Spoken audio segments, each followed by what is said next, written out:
This is 7 National News, and in our top story, the UAE Vice President, Prime Minister and ruler of Dubai, His Highness Sheikh Mohammed bin Rashid Al Maktoum, attended the opening ceremony of this year's annual investment meeting. The ruler of Dubai attended the ceremony along with His Excellency Sultan bin Saeed Al Mansouri, the UAE Minister of Economy, and other senior government officials. Following the keynote address to launch the 7th edition of the event, His Highness Sheikh Mohammed also toured the exhibition and visited a number of entities and country pavilions, showcasing investment opportunities and success stories of attracting foreign direct investment.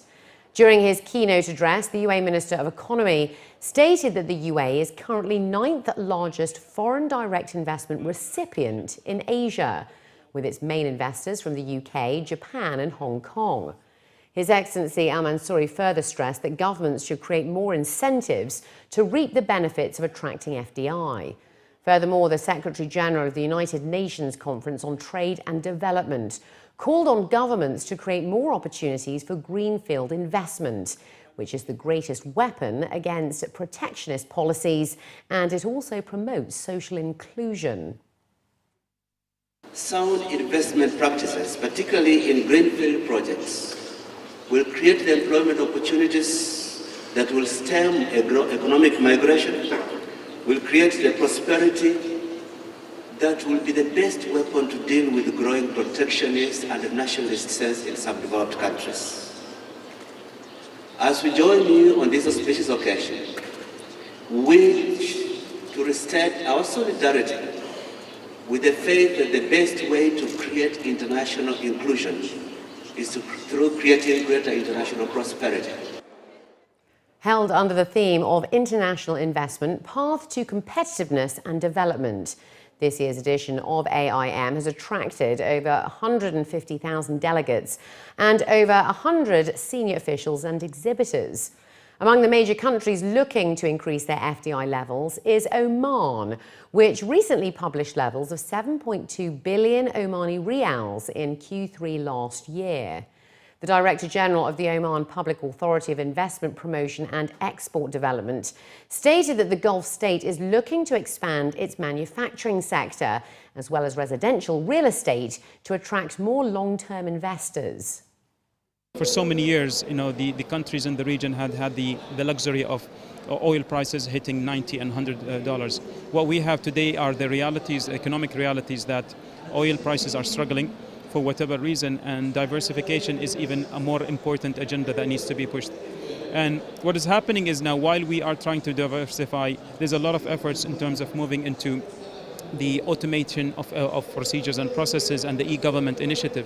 So we are putting a lot of emphasis on the ease of doing business as much as possible, and then looking at the general investment legal framework, whatever it takes. VAT or anything else, I think it's a given. GCC realizes that to compensate for the losses of the oil revenue, you need to actually introduce some tax. What's more important is that you need to complement the losses with giving reasons for investors to see, fine, regardless of whatever taxes will be paid, what value added do I get into the country? And that's where we are trying to shape up, whether it's the legal framework or the incentives that are offered or even the ease of doing business. But I keep repeating is that Oman is one of those countries within the region that it takes one to be there to actually see the opportunities. We are putting a lot of emphasis on the diversity of the natural attributes that the tourism sector could give, and then manufacturing, etc. A fire broke out in an under-construction town near the Dubai Mall this morning, and there have been no reports of any injuries.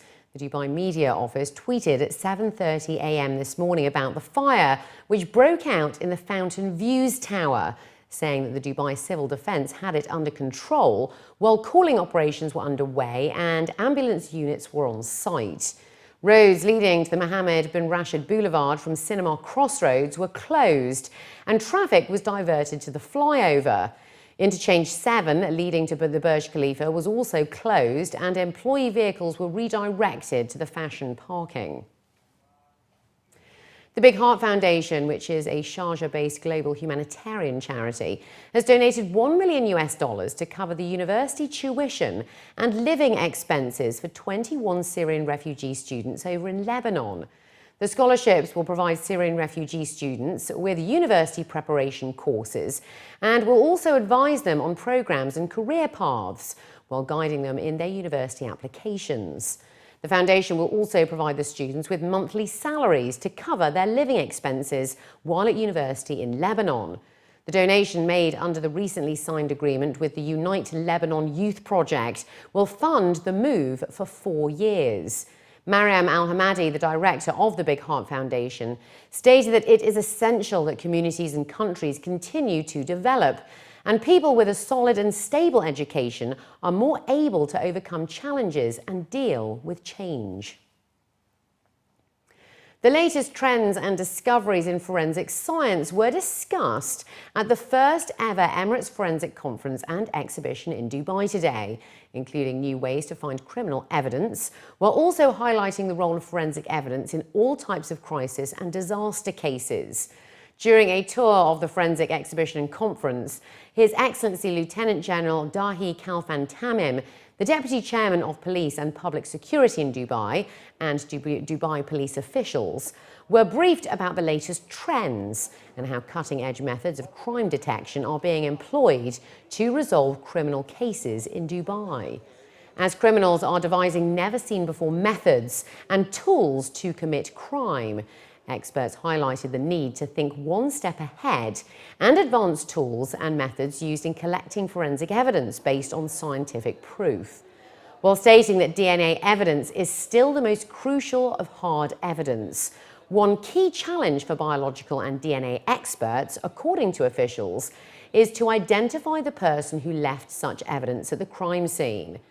As DNA samples collected from the scene sometimes do not match with the current DNA database, experts stress that this can pose a serious challenge in identifying the criminal. Dubai police officials also highlighted the need to expedite the process of discovering the crime before it actually happens, and also identify and arrest the criminal as quickly as possible. Today, as you know, it's very important actually to collect the samples from the crime scene and know actually who this, to know who did actually deposit such biological sample at the crime scene. So what this machine will do will give us the quickest answer about the DNA profile of the person who did actually contribute to this crime scene, and then we can compare the sample or the DNA profile directly in the database. This is the conference and the exhibition of forensic science. It's gather a lot of experts from different kinds of world. They are participate here to give us their experts and to see what is the latest in the field. And this is the exhibition also a lot of companies which is provide a lot of products, new products in DNA and all forensic science. Dubai is multinational, and there is cyber crime and organized crime, and we are ready for fighting this kind of crimes. The three-day conference, held under the theme of digital forensic science, is also hosting more than 80 companies who are displaying the latest forensic tools and technologies from a number of countries, including the US, UK, Germany and Australia.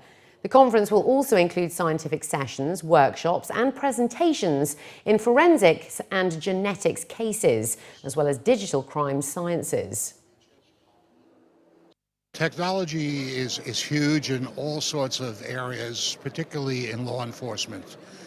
We all have a desire, a need to feel that we don't have to worry about intrusions by criminals and all kinds of different things. The major areas that we've seen huge developments in are DNA, of course, that's been around for quite some time, and an area called computer forensics. And we saw some of that demonstrated at this conference, where we're doing things like facial recognition, where we're actually merging DNA technology with computer technology to try to get a a notion of what a subject might actually look like. So that's a huge thing. High accident rates among heavy vehicles and trailers has prompted the RTA to introduce additional theory classes and more specialised skills for drivers. According to a local daily, theory and practical classes focusing on specialised skills required to drive heavy trailers and tankers will become mandatory in Dubai from the end of this year, off the back of an additional theory class that was introduced in January for trainees. Official figures show that the first half of 2016 registered 27 fatal accidents involving heavy vehicles, up from 15 for the whole of 2015. Arif Al-Malik, the director of the Drivers Training and Qualification at the RTA's licensing agency, was quoted in the Daily saying that heavy vehicles usually come in 3 categories, and one requires a different set of skills to drive each of them, without which there are bound to be accidents. And finally, looking to other news now, the DhabiI Desert Challenge fired into life with a short spectator stage at the Forsan International Resort in Abu Dhabi on Saturday afternoon. The cars were flagged away from the start by His Excellency Sheikh Nahyan bin Mubarak Al Nahyan, the Minister of Culture and Knowledge Development, who's also the chairman of the General Authority for Youth and Sports Welfare, and event founder and ATC UAE President Mohammed bin Sulayem. Qatar's Nasser Saleh Al Attaya, Dubai-based Englishman Sam Sunderland and Kuwait's Farhad Al Masalam claimed the fastest times in the car, motorcycle and quad categories of the very short super special stage, which determined the starting order in each category. Yes, actually, we are so happy to be here in Abu Dhabi Desert Challenge, after good result in Dubai Baha.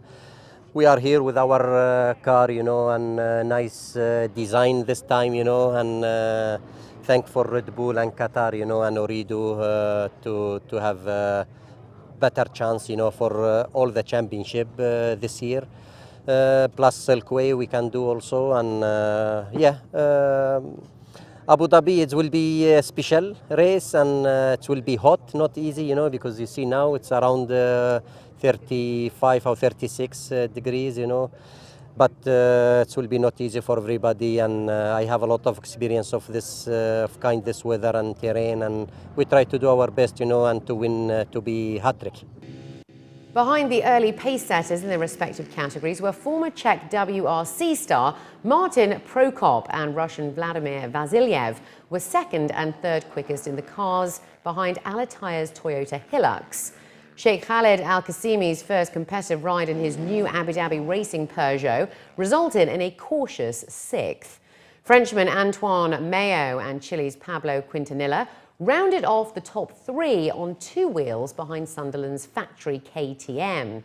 Aussie Lee Stevens pushed hard on his KTM 500 EXC to finish in 6th, but is not eligible for the FIM World Championship. Yamaha-mounted Al Masalam, the winner of the recent Dubai International Baha's quad section, snatched a 4.8-second lead over Dutchman Kees Koelen, while Peru's Alexis Hernandez-Ponce was third quad home. Today sees the desert action getting underway with the first of 5 selective sections of 276.59 kilometres. This is my 3rd time that I'm racing here in Abu Dhabi, and the first time as a world champion. So sure is something special, and I will try to do my best and have a good race. As we know, this is a really difficult race. It's not easy to go fast in the dunes. It's pretty hard. So also we have many good riders. There are all the good teams here. It's KTM, Husqvarna, also my teammate Pella. So for sure it's going to be a really tough week. And for me, I wish to have a good performance, and we will see the result in the end of the week.